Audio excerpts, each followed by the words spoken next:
We bought a small house, adopted a golden retriever named Buddy, and settled into a life that felt perfect.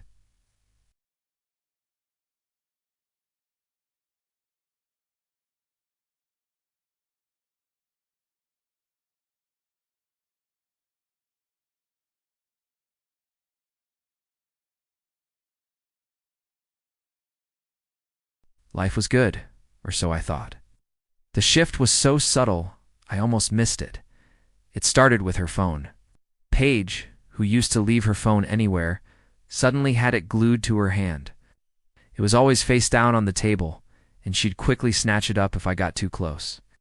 When I'd ask who she was texting, she'd just wave a hand and say, "Oh, just a customer or my sister." I trusted her, so I didn't push it. Then came the girls' nights. They started happening more and more frequently.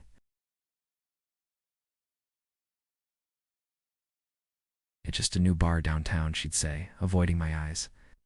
I felt a knot of unease tightening in my stomach, but I kept telling myself I was being paranoid. This was Paige, my Paige. She wouldn't do that to me. To us. The distance between us grew. Our late-night talks were replaced with silence. Our weekend adventures turned into her going out with friends while I stayed home with Buddy. I tried to talk to her to ask what was wrong. Each time, she'd turn it around on me.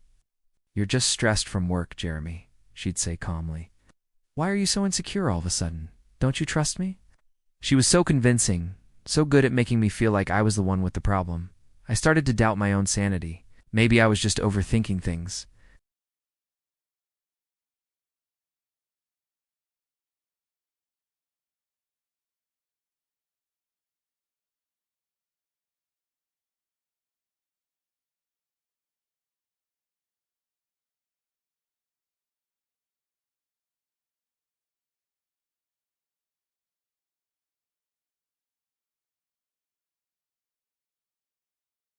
I left work early and cooked her favorite meal, filled the house with candles, and even bought a bottle of the expensive champagne we had at our wedding.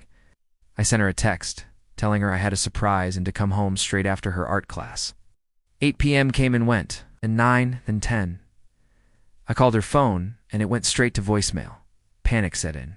Called her sister. Her friends, no one had seen her. Around 11:30 p.m., her car finally pulled into the driveway. She walked in, looking flustered. "Oh my God, Jeremy, I'm so sorry. My phone died, and Sarah's car broke down. I had to wait for a tow truck. It was a total nightmare." She sounded genuinely distressed, but as she came closer to give me a hug, I saw it. It's a dark, unmistakable mark on her neck, partially hidden by her scarf. My heart stopped. I didn't say anything that night. I couldn't. I felt numb, like my entire world had just shattered into a million pieces. The next morning, I knew I couldn't live in this state of denial anymore. I needed proof. I felt sick doing it, but I checked our phone records online. There it was. Hundreds of texts and long calls, all to the same number, a number I didn't recognize.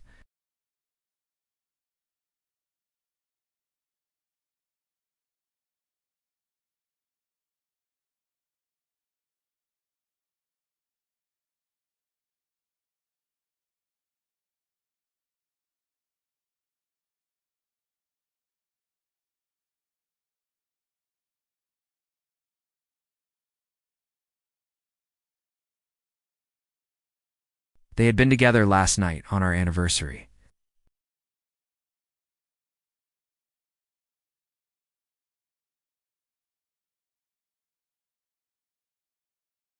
The color drained from her face. For a split second, I saw panic in her eyes, but it was quickly replaced by that familiar, practiced innocence. "Alex, the client who bought the landscape series? What about him?" Her ability to lie right to my face was breathtaking. I just looked at her, and for the first time, I didn't see the woman I loved. I saw a stranger. "Please, Paige," I said, my voice barely a whisper. "Just stop."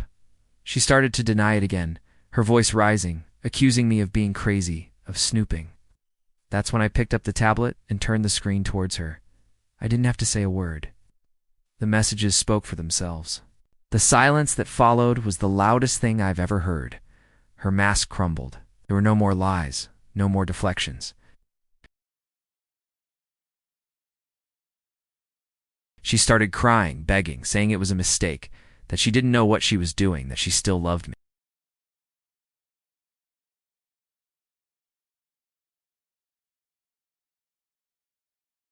It wasn't just the cheating, it was the months of gaslighting, of making me believe I was the one who was broken.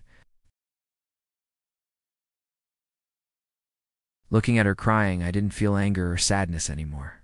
I just felt nothing. The fairy tale was over.